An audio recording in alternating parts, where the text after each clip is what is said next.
자, 이제 하나님 말씀 보겠습니다. 요한일서 2장 1절에서 2절 말씀입니다. 오늘 다 같이 일어나셔서 말씀 봉독하겠습니다. 요한일서 2장 1절에서 2절 함께 봉독합니다. 시작. 나의 자녀들아, 내가 이것을 너희에게 쓰면 너희로 죄를 범하지 않게 하려 함이라. 만일 누가 죄를 범하여도 아버지 앞에서 우리에게 대언자가 있으니 곧 의로우신 예수 그리스도시라. 그는 우리 죄를 위한 화목제물이니 우리만 위할 뿐 아니요 온 세상의 죄를 위하심이라. 아멘. 자리에 앉으시겠습니다. 새해가 되면 우리가 인사를 나눕니다. 새해 복 많이 받으세요. 이런 인사를 주고받죠. 교회에서도 새해 복 많이 받으세요라는 인사를 합니다. 그런데 이 교회에서 이렇게 성경에서 말하는 이 복은 세상에서 말하는 복과 다르죠. 세상에서의 복은 뭐 부자 되세요, 무병장수하세요, 세속적인 이 물질적이고 또 눈에 보이는 현세적인 복을 말하죠. 하지만 이 하나님의 복, 성경에서 말씀하고 있는 복은 영적인 복입니다. 물론 물질적인 복도 하나님의 복에 포함되어 있어요. 성경 말씀을 보면 너의 떡반죽이 복을 받게 하여 주옵소서. 물질적인 복도 성경이 말씀하고 있는 복에 포함되어 있습니다. 하지만 근원적인 복, 궁극적인 복은 영적인 복이에요. 여러분, 구원은 뭡니까? 영적인 복이잖아요. 그래서 우리가 복 있는 사람이다, 성경에서 복된 인생이다라는 것은 영적인 복을 누리는 사람을 말씀하는 것이죠. 시편 1편의 이 복의 개념이 더욱 명확하게 우리가 볼 수 있는데요. 시편 1편 1절입니다. 같이 한번 읽어보겠습니다. 복 있는 사람은 악인들의 꾀를 따르지 아니하며 죄인들의 길에 서지 아니하며 오만한 자들의 자리에 앉지 아니하고. 하나님께서 인정하시는 복된 인생, 야, 이 사람은 정말 복된 인생이다 라고 말씀하시는 그 복 있는 사람을 한번 면면히 보세요. 악인의 꾀를 따르지 않는 사람이에요. 죄인의 길에 서지 않는 인생, 오만한 자들의 자리에 앉지 않는 인생. 여러분, 우리가 생각하는 복의 개념과 너무 다르죠. 하나님께서 생각하시는, 말씀하시는 이 복된 인생은 한마디로 죄로부터 해방되고 죄로부터 벗어난 인생이 복된 인생이다라고 말씀하세요. 여러분, 죄는요 굉장히 강력합니다. 오늘 이 시편 1편에 보면 죄가 삼중적으로 표현되어 있어요. 똑같은 죄인데도 그 악인들의 꾀라고 표현되어 있고요, 죄인들의 길이라고 표현되어 있고요, 오만한 자들의 자리라고 말씀하고 있어요. 마치 점진적으로 이 죄가 확장되어짐을 표현하고 있는 것 같아요. 처음에는 이 악인들의 꾀, 이 미혹하는 소리에 죄의 길에 이제 막 들어서는 것이죠. 죄의 길에 들어서면 점점 고차가 돼서 그 자리에 털썩 주저앉는 거죠. 오만한 자들의 자리에 앉는 것. 이걸 삼중적으로 표현했다라는 대목을 보면서 마치 온 세상이 죄로 막 둘러싸여 있는 것을 표현하고 있는 것이 아닐까 생각해 봅니다. 이 세상의 공중 권세 잡은 자, 이 사방의 우겨쌈을 당한 것, 이 죄의 삼중적 표현은 그만큼 우리가 죄로 포위되어 있다라는 것을 보여주는 대목이죠. 그런데요, 아무리 죄가 강렬하고 아무리 죄가 강력하더라도 복 있는 사람이 있어요. 그것을 따르지 않고 그 길에 서지 않고 그 자리에 앉지 않는 인생이 바로 복된 인생이다. 오늘 성경은 그 복을 우리에게 말씀하고 있어요. 사도 바울도 이런 표현을 합니다. 그리스도의 사랑을 표현하면서 로마서 8장 35절, 누가 우리를 그리스도의 사랑에서 끊으리요? 환난이나 곤고나 박해나 기근이나 적신이나 위험이나 칼이랴. 이 세상을 둘러싸고 있는 어마어마한 공격, 우리를 위협하고 있는 환난, 곤고, 박해, 기근, 적신, 위험, 칼. 여러분, 우리는 매일매일 두려운 현실을 통과해요. 적신, 위험, 칼, 기근, 박해, 이런 것들이 우리를 불안하게 하고 두렵게 해요. 하지만 그리스도의 사랑이 이것을 어떤 누구도 그리스도의 사랑에서 끊을 수 없다. 환난이 아무리 극하다 할지라도, 곤고가 아무리 극하다 할지라도 그리스도의 사랑에서는 어림도 없다라는 거예요. 그리스도의 사랑이 더 크다라는 것이죠. 죄가 강력하지만 그것보다 더 강력하고 그것보다 더 큰 그리스도의 사랑이 있기에 우리는 죄에 두려워하지 않을 수 있고 죄에 무너지지 않을 수 있다. 오늘 요한 사도도 같은 말씀을 전하고 있어요. 죄가 아무리 강렬해도 하나님과의 사귐을 끊을 수 없다. 아무도 끊을 수 없는 하나님과의 사귐이라는 거예요. 그러면서 오늘 말씀의 핵심은 하나님께서 이 끊어지지 않도록 이 하나님과의 사귐은 어떤 누구도 끊을 수 없고 공격할 수 없음을 보여주는 그 은혜의 장치, 하나님께서 어떤 조치를 취하셨는지를 우리에게 말씀하고 있어요. 우리는 이것을 묵상해야 돼요. 왜 아무도 끊을 수 없는지, 왜 제가 하나님과의 사귐을 끊을 수 없는지 성경을 통해서 하나님께서 우리에게 어떤 은혜를 베풀으신지 보기를 원합니다. 첫 번째는요, 죄를 예방하는 말씀을 주셨어요. 왜 제가 하나님과의 사귐을 끊을 수 없냐고요? 첫 번째, 하나님께서 우리에게 죄를 예방할 수 있도록 말씀을 주셨기 때문에 그래요. 요한일서 2장 1절 상반절 말씀에 보니까 나의 자녀들아 내가 이것을 너희에게 쓰면 너희로 죄를 범하지 않게 하려 함이라. 여러분, 이 성경 말씀, 요한 사도가 이 하나님께서 주시는 말씀을 대언하면서 이 글을 쓴 목적을 분명히 밝히고 있어요. 성경은 목적이 있어요.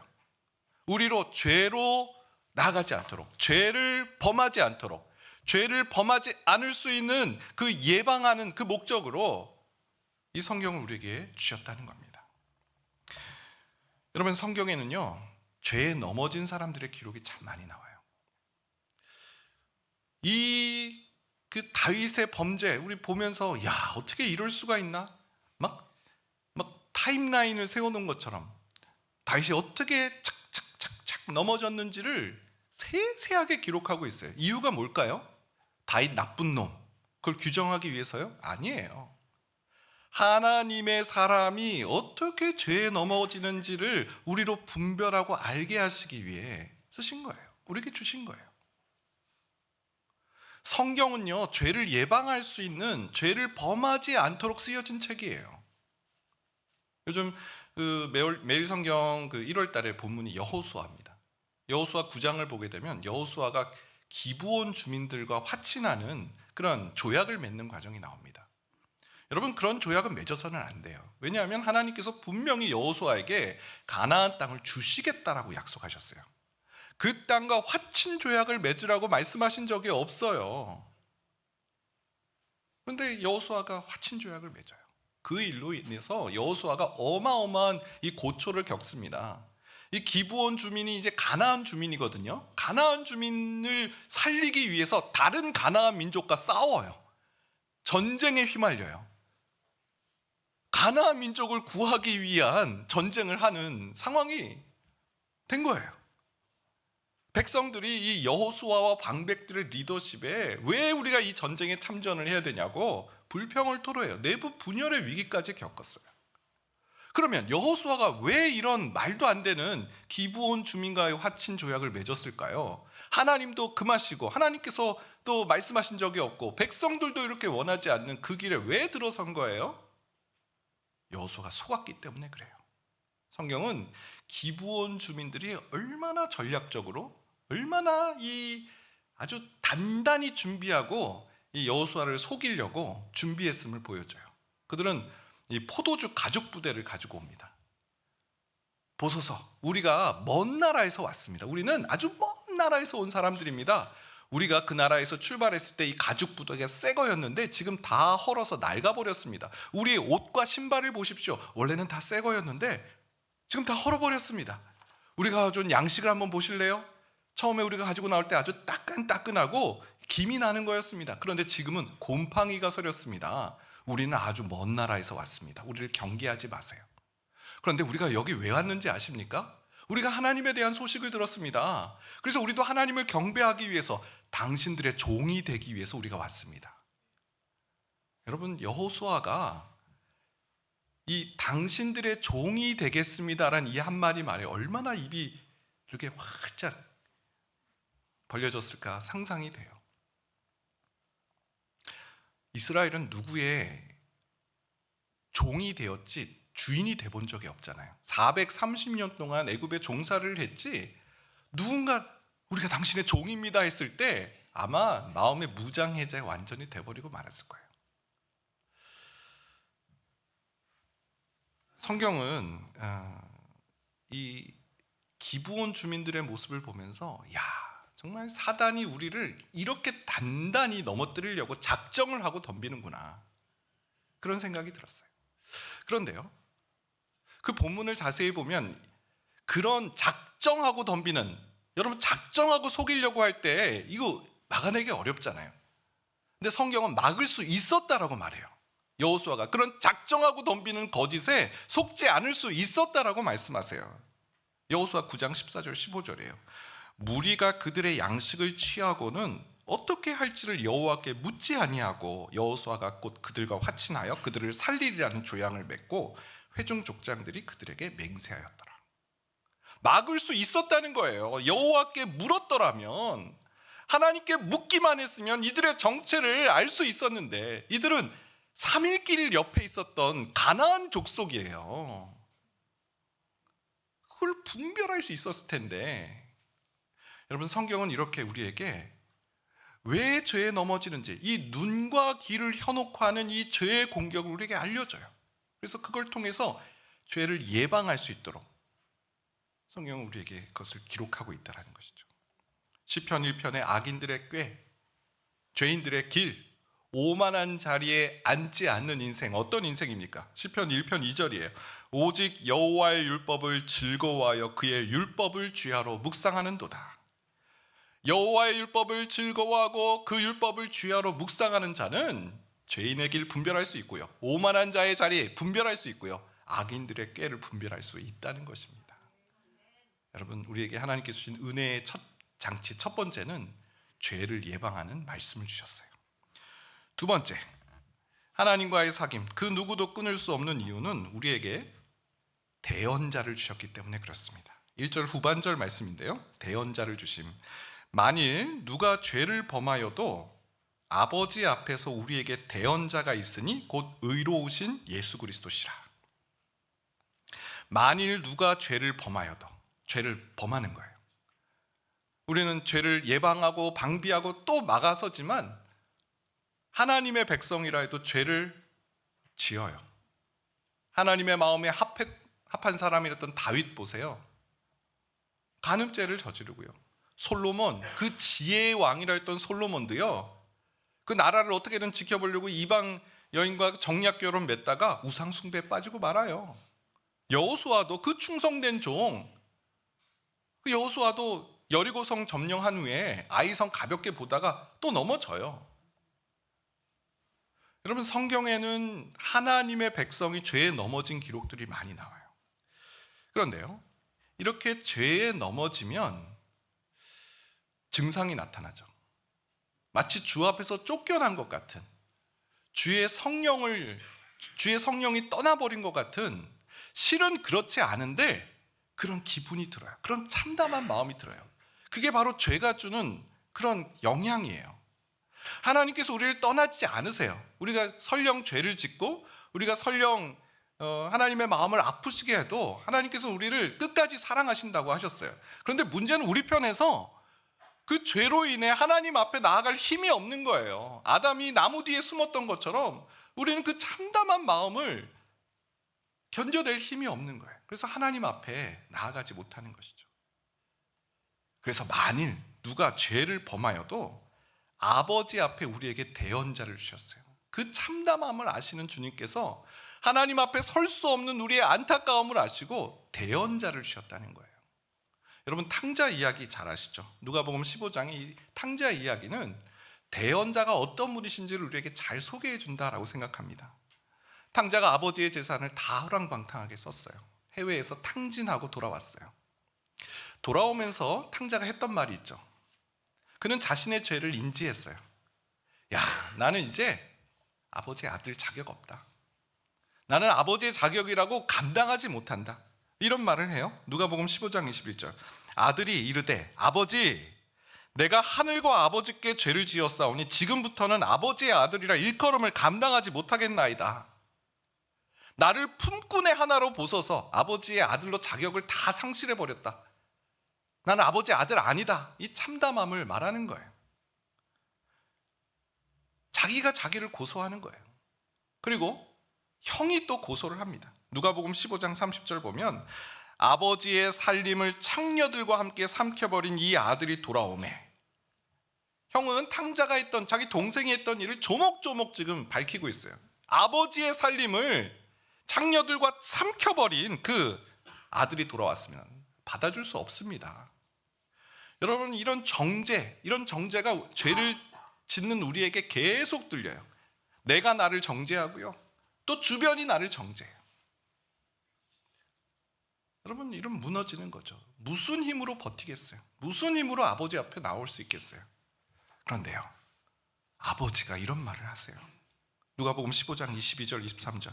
아버지는 종들에게 이르되 제일 좋은 옷을 내어다가 입히고 손에 가락지를 끼우고 발에 신을 신기라. 그리고 살찐 송아지를 끌어다가 잡으라. 우리가 먹고 즐기자. 이 내 아들은 죽었다가 다시 살아났으며 내가 잃었다가 다시 얻었노라 하니 그들이 즐거워하더라. 여러분, 이 아버지의 이 표현을 보세요. 아프게 했죠. 아버지를 떠났잖아요. 하지만 이 아버지는요, 자신을 떠나서 자신의 재산을 다 허랑방탕하게 써버린 그 아들이 지은 죄보다 아들이 다시 돌아와서 잃었던 아들을 다시 찾는 그 기쁨이 훨씬 더 큰 거예요. 그래서 아버지는 이 아들이 돌아온 것만 해도 너무 기뻐서 잔치를 벌이세요. 동생을 정죄하는 형에게 이렇게 말씀하세요. 이 내 동생은 죽었다가 살아났으며 내가 잃었다가 얻었기로 우리가 즐거워하고 기뻐하는 것이 마땅하다 아니라. 형의 관점과 아버지의 관점은 너무나 달라요. 아버지 재산 삼켜버린 저 동생 뭐가 이쁘다고 받아줍니까? 아버지는 아들이에요. 아들이 돌아온 그 기쁨이 아들이 떠나버린 아프게 했던 그것보다 훨씬 더 기쁘기에 아들 넉넉히 맞아주시고 잔치를 벌이시는 아버지. 여러분, 우리에게 있는 대언자는 그런 분이세요. 우리가 만일 죄를 범하여도 죄를 범해요. 하나님의 마음을 아프시게 해요. 하지만 우리가 돌아올 수 있도록 대언자를 주셔서 그 기쁨을 고백하시는, 그 아들이 돌아올 수 있는 길을 여시는 우리 아버지 하나님이신 줄 믿습니다. 마지막 세 번째는요, 완전한 속죄 십자가예요. 죄가 하나님과 우리 사이를 끊을 수 없는, 흔들 수 없는 이유는 예수님이 대언자가 되심과 더불어 예수님께서 십자가에서 완전한 속죄를 이루셨다. 바로 그것입니다. 2절 말씀인데요, 그는 우리 죄를 위한 화목제물이니 우리만 위할 뿐 아니요 온 세상의 죄를 위하심이라. 그는 예수 그리스도입니다. 우리 죄를 위한 화목제물은 이제 하나님과 아버지와 우리 사이에 끊어진 관계를 회복시키는 이 하나님의 진노의 심판을 대신 예수님이 지시고 하나님과 우리 사이를 화목하게 하신 속죄제물, 화목제물이 되셨어요. 그런데 이 화목제물은 우리만 위할 뿐 아니라 온 세상의 죄를 위하십니다. 세상의 죄가 서론에서 죄가 가득해요. 죄인들의 길, 오만한 자들의 자리, 악인들의 꾀가 범람하는 환난, 공고, 적신, 칼, 위험, 이것이 세상에 가득해요. 그런데 그 모든 죄가 활개치지 못하도록 그 모든 죄를 막아주신 그 십자가, 예수님의 십자가는 내 죄뿐만 아니라 온 세상의 죄를 대속하시는 십자가, 온 세상의 죄가 더 이상 활개치지 못하도록 막아주시는 십자가란 뜻입니다. 여러분, 예수님의 십자가를 소개하는 이 성경 구절을 보세요. 고린도후서 5장 19절 말씀입니다. 곧 하나님께서 그리스도 안에 계시사 세상을 자기와 화목하게 하시며 그들의 죄를 그들에게 돌리지 아니하시고. 속죄예요. 해방이에요. 우리를 더 이상 이 죄의 속박에 묶어두지 않으시고 해방시켜 주시고 이 십자가에서 더 이상 우리를 죄인으로 여기지 않으시는 의인으로 칭하시는 사랑, 그 속죄의 은혜라는 것이죠. 히브리서 8장 12절, 내가 그들의 불의를 긍휼히 여기고 그들의 죄를 다시 기억하지 아니하리라 하셨느니라. 여러분, 완전한 속죄예요. 예수님의 그 십자가, 하나님께서 주신 마지막 은혜의 장치는 죄가 우리 안에 작동하지 못하도록 완전한 속죄, 영원히 단번에 이루어졌다는 것이죠. 그 독일의 신학자 헬무트 틸리케라는 이 목사님이 계십니다. 아주 훌륭한 목사님이시고, 이 히틀러의 통치에 있을 때 이 독일의 양심 있는 목회자예요. 모든 목회자들이 히틀러를 찬성하고 히틀러의 제국주의를 막 박수쳤는데 이 헬무트 틸리케 목사님은 그것이 옳지 않은 일이고 하나님의 정의에 어긋난 일이라는 것을 설교했던 목사님이시죠. 이 완전한 속죄 이야기를 탕자 이야기로 풀어가시는데요. 아, 이런 거구나 정말, 이런 생각이 들었습니다.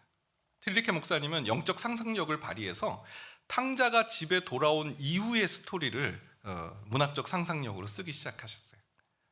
이 집에 돌아온 탕자를 동네 어른이 만난 거예요. 동네 어른이 이 탕자를 보고 이제 반가우니까 이제 대화를 나누는 그 이야기입니다. 인용문을 한번 보도록 하겠습니다. 동네 어른이 탕자에게 말을 건넨다. 아니, 자네 멀리 해외로 나갔다고 들었는데 어떻게 돌아왔나? 그곳에 영주권이 만료되었나? 탕자가 대답했다. 아닙니다. 제가 돌아온 것은 그 나라에서 체류 기간이 끝나서 온 것이 아니라 저희 아버지가 저를 기다리고 계시고 받아주셨기 때문입니다. 그러자 동네 어른이 말했다. 하지만 다음에는 너희 아버지가 절대로 너를 먼 나라로 나가지 못하도록 막으실 텐데 후회하지 않겠나? 탕자가 대답합니다. 더 이상 저를 막으실 필요가 없습니다. 저는 아버지의 집의 보호와 평안이 무엇인지를 깨달았기 때문에 저는 절대로 아버지 집을 떠나지 않을 것입니다. 여러분, 우린 궁금합니다. 탕자가 돌아왔잖아요. 근데 옛 생각이 나는 거예요. 그때 참 좋았는데, 해외에서 탕진했던 그 돈 펑펑 썼던 그때를 그리워하고 또 탈출을 시도하는 이 헬무트 틸리케 목사님은 그렇지 않다라는 거예요. 예수님의 십자가, 완전한 속죄, 아버지의 사랑, 완전한 사랑, 그걸 경험한 탕자는 이제는 더 이상 해외에 마음을 두지 않는다는 거예요. 아버지의 사랑을 경험하기 전에는 늘 탕자는 해외, 허랑방탕하게 삶을 사는 것, 그것을 그리워하고 꿈꿨어요. 하지만 아버지의 사랑, 완전한 속죄를 경험한 탕자는 이 아버지의 사랑 안에 거하는 것이 가장 복되다라는 깨닫고 더 이상 죄를 기웃거리지 않는 완전한 속죄의 삶을, 그 기쁨을 누리는 탕자가 되었다라는 것이죠. 여러분, 죄가 아무리 강렬해도요, 하나님의 은혜가 더 강한 줄 믿습니다. 죄를 예방하도록 말씀을 주셨고요, 또 우리가 하나님 앞에 도저히 설 수 없을 때를 위해서 대언자를 주셔서 우리 편에서 말씀해 주시고요, 그 십자가로 인해 화목제물이 되셔서 죄가 더 이상 우리 가운데 활개치지 못하도록 막아주신 하나님의 은혜. 자, 이제 그렇다면 우리는 이 은혜를 경험한 자로서 어떤 삶을 살아가야 될까요? 여기까지 말씀을 듣고 혹시 어떤 성도님들은 됐네, 된 거네, 이제 내가 뭘 해도 상관이 없네, 하나님의 은혜가 나를 채워주시니까. 여러분, 우리는 그렇게 살아갈 수 없어요. 마치 우리 마음을 아시는 것처럼 하나님께서 이런 말씀을 또 주셨어요. 로마서 6장 1절 2절이에요. 그런즉 우리가 무슨 말을 하리요? 은혜를 더하게 하려고 죄에 거하겠느냐? 그럴 수 없느니라. 죄에 대하여 죽은 우리가 어찌 그 가운데 더 살리요? 내가 죄를 지으면 하나님의 은혜가 더 풍성해지는 거 아니야? 이런 말도 안 되는, 그래 죄를 짓자, 하나님의 은혜가 더 풍성해지도록. 그래서 막 주일날 회개하고, 사사기가 딱 그렇잖아요. 회개하고 죄 짓고, 회개하고 죄 짓고. 그럴 수 없다라는 거예요. 죄에 대해서 죽은 우리가 어떻게 죄 가운데 살겠다고 말할 수 있겠냐고. 그렇다면 우리는 다른 삶을 살아가야 돼요. 여러분, 하나님께서 우리를 위해서 이런 은혜의 장치를 주셨어요. 근데 여러분 생각해 보세요. 이 사귐이라는 것은 두 당사자가 같이 하는 겁니다. 하나님께서는 우리와 사귀시기에 이런 은혜의 장치, 죄가 이 사귐을 파괴하지 못하도록 이런 은혜를 베풀어 주셨다면 우리도 마땅히 은혜를 받은 자로서의 삶이 있다는 거예요. 행동이 있다는 거예요. 오늘 그것을 좀 살펴보겠습니다. 은혜를 받은 자가 마땅히 해야 할 세 가지입니다. 첫 번째는 죄를 범하지 않도록 말씀 묵상하기입니다. 하나님께서 죄를 예방할 수 있도록 말씀을 주셨다면 우리는 그 말씀 묵상하는 대로 나아가야 됩니다. 여러분 다시 큐티 시작하시기 바랍니다. 안내 데스크에 한 구절 묵상집이 아직도 많이 남았어요. 아직 안 가져가신 분 있으면 꼭 가져가세요. 큐티는요, 이 영적 온 매무새를 가다듬는 거예요. 저는 여기 단상에 서기 전에 넥타이를 꼭 살펴봅니다. 혹시 이렇게 삐뚤어지지 않았나. 큐티는 영적 거울이에요. 내 삶이 지금 바르게 가고 있는가? 지금 내 귀에 들려오는 말이, 기브온 주민들이 하는 말이 이거 진짜인가 사실인가?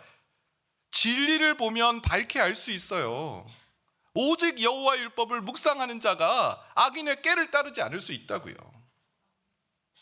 우리 많이 속아요. 저도 많이 속습니다. 주일 저녁이 되면 야 그래 오늘 애썼어, 수고했어, 이제 나를 위해서 시간을 갖자. 그래서 뭐 한 주간 손흥민 선수가 했던 경기를 이제 막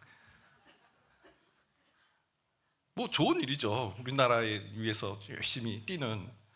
근데 여러분 거기서 끝납니까? 유튜브는 너무 친절해요. 이 세상의 모든 세상의 운동 경기를 다 보여줘요. 이제 리스트를 해서 자 이제 다음 단계 이게 문제잖아요. 내가 하나님을 위해서 열심히 하고 가족을 위해서 열심히 하면 그 다음에 찾아오는 이 보상 심리, 이때 우리 많이 넘어져요. 여러분 예수님은 어떻게 휴식을 취하셨을까요? 저는 최근에 요한복음 4장을 이제 묵상하면서 예수님이 극도로 피곤하신 상태를 좀 보게 됐어요. 요한복음 4장 6절인데요. 예수께서 길 가시다가 피곤하여 우물 곁에 그대로 앉으시니, 저는 이 그대로라는 말에 주목을 했어요. 예수님이 지금 이것저것 상황 가리실 때가 아니라는 거예요. 아 여기서 좀 쉴까 저기서 쉴까 아니에요. 그냥 쓰러지신 거예요. 너무 피곤하셔서. 여러분 이 상태가 되면 뭐 완전히 탈진한 상태 아닙니까? 그대로 쓰러질 정도면. 근데 그때 수가성, 이 우물가에 찾아온 여인에게 복음을 전하세요. 여러분 예수님은요 그런 피곤한 상태에 어떻게 회복을 하시는가 봤더니 요한복음 4장 32절이에요. 이르시되 내게는 너희가 알지 못하는 먹을 양식이 있느니라. 또 4장 34절 예수께서 이르시되 나의 양식은 나를 보내신 이의 뜻을 행하며 그의 일을 온전히 이루는 이것이니라. 양식이라고 표현하세요. 이 육체의 피로를 회복할 수 있는 것을 양식이라고 표현하시는데, 하나님의 뜻을 행하고 온전히 이루는 것이 내 양식, 나를 회복시키는 힘이 되는 근원이다라는 거죠. 여러분 우리는 피곤하고 우리는 이제는 도저히 못하겠어, 너무 힘들어 라고 할 때 이것저것 막 먹어요. 세상에 있는 거. 여러분 그거 먹어서는 안 돼요. 하나님의 보내신 뜻을 행하고 하나님의 일을 온전히 행하는 것이 우리의 진정한 양식이 될 줄 믿습니다. 금욕주의를 말씀드리는 게 아니에요. 우리는 세상을 접하고 살기 때문에 세상에 있는 문화라든지 세상에 돌아가는 일을 예의주시하고 그걸 살펴봐야 돼요. 수도원에 들어가 살라는 말 아닙니다. 하지만 우리의 진정한 양식이 어디서부터 오는 것인지 우리는 알고 있어야 된다는 거죠. 죄를 예방할 수 있는 그 말씀 묵상을 통해서 우리는 이 길로 가면 안 되겠네, 예수님은 여기서 양식을 취하셨네, 이걸 보고 배울 수 있다는 것이죠. 저의 휴식이 많이 달라졌어요. 저의 휴식이 예전에는 거기서 그냥 헤어나오지 못했던 그런 죄를 그 시간을 그렇게 허비했던 죄를 지었다면 이제는 하나님의 양식, 나의 진정한, 우리는 주의 말씀으로 기동하는 존재입니다. 그 말씀으로 살아가는 힘을 얻는 여러분 되시길 축원드립니다. 두 번째는 마귀를 대적하는 거예요. 여러분 예수님께서 죄와 싸우실 때 이렇게 독특하게 표현하시는 그런 장면이 있는데요, 그걸 좀 살펴보길 원합니다. 마태복음 4장 10절인데요 이에 예수께서 말씀하시되 사탄아 물러가라. 기록되었으되 주 너의 하나님께 경배하고 다만 그를 섬기라 하였느니라. 예수님을 유혹했던 사탄, 천하 만국을 보여주면서 나에게 절해. 내가 이거 다 너에게 줄게. 그때 예수님께서 하셨던 말씀이 사탄아 물러가라. 기록되었을 때 주 너의 하나님께 경배하고 다만 그를 섬기라. 하나님의 말씀, 암송한 하나님의 말씀을 선포하시기 전에 먼저 하신 말씀이 있어요. 대적하는 말씀을 하셨어요. 사탄아 물러가라 라는 표현을 쓰셨다는 거죠. 이건 무슨 뜻입니까? 사탄이 슬그머니 들어오는 거, 이거 좋은 거야, 내가 너한테 좋은 거 해줄게 라는 그 슬그머니 들어오는 걸 차단하는 것이죠. 마가복음 8장 33절도 마찬가지예요. 예수께서 돌이키사 제자들을 보시며 베드로를 꾸짖어 이르시되 사탄아 내 뒤로 물러가라. 내가 하나님의 일을 생각하지 아니하고 도리어 사람의 일을 생각하는도다 하시고, 베드로가 무슨 말을 했는데요? 예수님의 십자가의 그 죽으심과 부활하심을 예고했을 때 베드로가 예수님 그러지 마세요. 왜 그 힘든 길을 가려고 하십니까? 우리 곁을 떠나신다고요? 아니요, 그러지 마세요. 인간적으로 얼마나 좀 마음에 와닿는 말 아닙니까? 얘가 그래도 날 챙기네. 예수님 그런 생각 흐뭇하게 듣지 않으셨을까요? 그래, 좀 더 있을까? 너무 빨리 가는 것 같지 뭐. 이런 예수님 그런 생각 안 하셨겠지만 예수님께서 베드로에게 사탄아 내 뒤로 물러가라, 그런 생각, 그런 어떤 하나님의 길과 다른 그 어떤 소리가 들리고 단호하게 예수님이 차단하셨다는 거예요. 여러분, 우리 귀에 많이 들려요. 마틴 루터도 그런 말을 했잖아요. 새가 머리 위에 날아다니는 건 어쩔 수 없다. 하지만 내 머리 위에 둥지를 트는 것은 내가 막을 수 있다. 대적하는 거예요. 야고보서 4장 7절입니다. 그런즉 너희는 하나님께 복종할지어다. 마귀를 대적하라. 그리하면 너희를 피하리라. 여러분, 선포하세요. 사단아 물러가라. 내 귀에 들려오는 그것들이 내 죄성을 자극하는 말이고 내 귀에 굉장히 즐겁게 들리는 말일 가능성이 높아요. 그때 사람의 일이 아니라 이게 하나님의 일인가라고 분별하고요, 이것이 사람의 일이라면, 나를 즐겁게 하고 나를 위한 것이고 하나님을 위한 것이 아니라면 단호하게 외칠 수 있어야 돼요. 들어오지 못하도록, 그 생각이 둥지를 틀지 못하도록 사단아 물러가라 선포하는 우리가 되길 바랍니다. 마지막 세 번째는요, 예배의 자리로 나아가는 거예요. 예배의 자리. 여러분, 만일 우리가 죄를 지었으면 그때는 참 마음이 참담합니다. 하나님이 여전히 우리를 사랑하시는데 그게 하나도 느껴지지 않아요. 그래서 하나님 앞에 나오는 게 너무너무 힘들어요. 그래서 예배를 하나님께서 주셨어요. 여러분, 주일 예배 잘 오셨습니다. 오늘 너무너무 오기 힘드신 그런 분들도 계실 줄 압니다. 그런데요, 하나님 앞에 나오면 우리에게 대언자가 계세요. 대언자가 계시고 우리 안에 십자가의 은혜로 죄를 더 이상 우리 안에 활개치지 못하도록 막으신다는 그것을 우리는 믿고 하나님을 신뢰할 수 있어요. 여러분, 그래서 우리가 예배는 참 중요한 거예요. 예배를 드리면 우리는 벌떡벌떡 다시 회복할 수 있어요.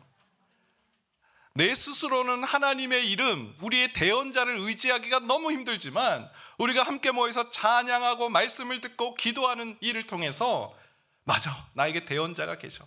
맞아, 내가 번번이 죄에 쓰러지지만 내 편에 서서 내가 돌아오는 것 자체를 기뻐하시는, 내가 죄에 쓰러진 것보다 내가 돌아온 것을 더 기뻐하시는 하나님의 사랑이 여기 있어. 그 사실을 깨닫고 우리가 다시 회복의 자리로 나아가게 될 줄 믿습니다. 아무도 끊을 수 없는 하나님과의 사귐 기억하시고 하나님께서 베푸신 이 은혜의 버금가는 마땅히 행하는 우리 모든 주의 성도들 되시길 축원드립니다.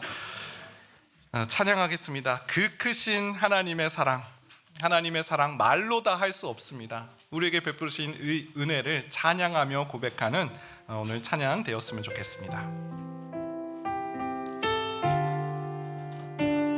그 크신 하나님의 사랑, 그 크신 하나님의 사랑 말로 다 형용 못하네.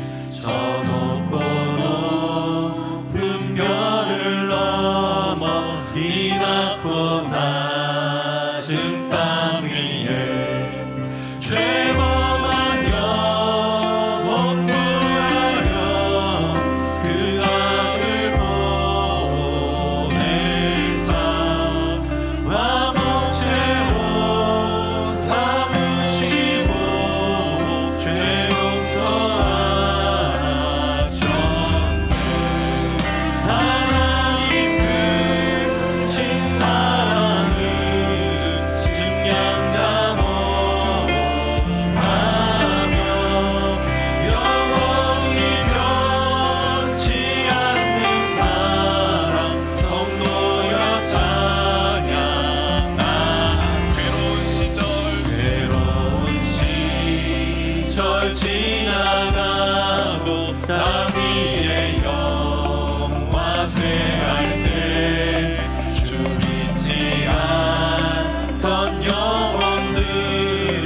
오늘 우리가 예배의 자리로 나온 것은 하나님께서 그 은혜를 이 죄에 넘어지고 죄의 그 포위 공격에 완전히 쓰러졌던 우리에게 대언자가 계시며 그 완전한 속죄의 그 십자가의 사랑을 깨닫고 기억하고 그 속죄의 은혜의 자리로 우리를 초대하시기 위함인 줄 믿습니다.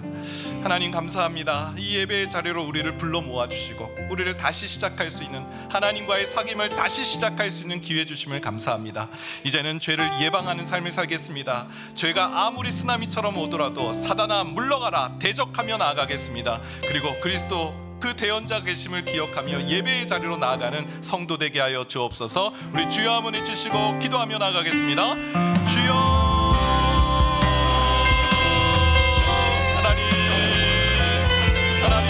하나님의 크신 사랑, 그 크신 하나님의 사랑, 하나님의 은혜의 장치를 우리에게 주셔서 죄에 빠지지 않을 수 있도록, 죄를 범하지 않도록, 죄를 예방할 수 있도록 우리에게 말씀해 주심을 감사합니다.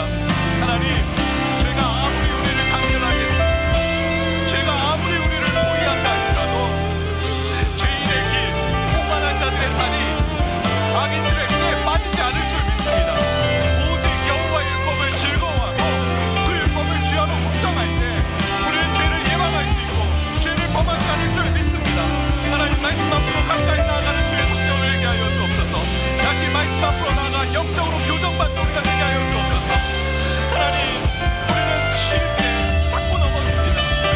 열심히 하고 하나님을 기쁘시게 할 때가 있지만 또 나락으로 떨어져서 태어나도 이기지 못할 때 쉽게 죄를 범합니다. 예수님께서 그 아버지 하나님의 뜻을 이루고 아버지 하나님으로부터 양식을 취하셨던 것처럼 하나님, 우리도 말씀 안에서 양식을 취하고 주님 주시는 힘을 경험하는 믿음의 종들 되게 하여 주옵소서.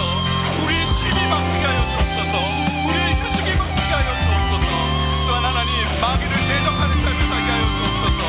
사단이 틈을 타고 들어올 때 사단이 우리를 즐겁게 하는 그런 말을 통해 공격할 때 주님, 틈을 주지 않는 사단아 물러가라, 예수님께서 그렇게 대적하셨던 것처럼 대적하는 삶을 살게 하여 주옵소서.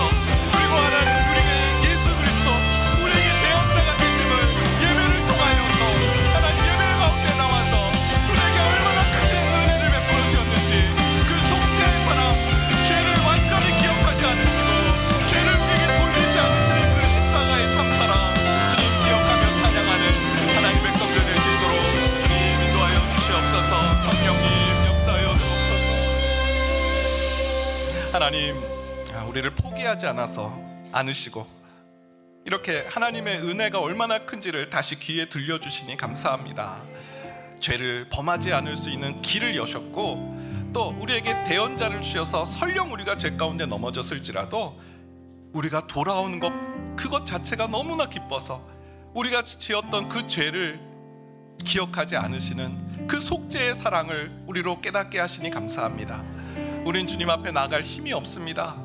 대언자 되신 예수 그리스도의 그 손을 의지하여 주님 앞에 나아가오니 하나님, 우리를 긍휼히 여겨주시고 우리를 주님 안에서 정결케 하여 주시며 다시 하나님과의 사귐이 튼튼해지며 우리가 어디를 가든지 두려워하지 않고 하나님과의 교제함을 누려나가는 이 한 주간이 될 수 있도록 인도하여 주옵소서.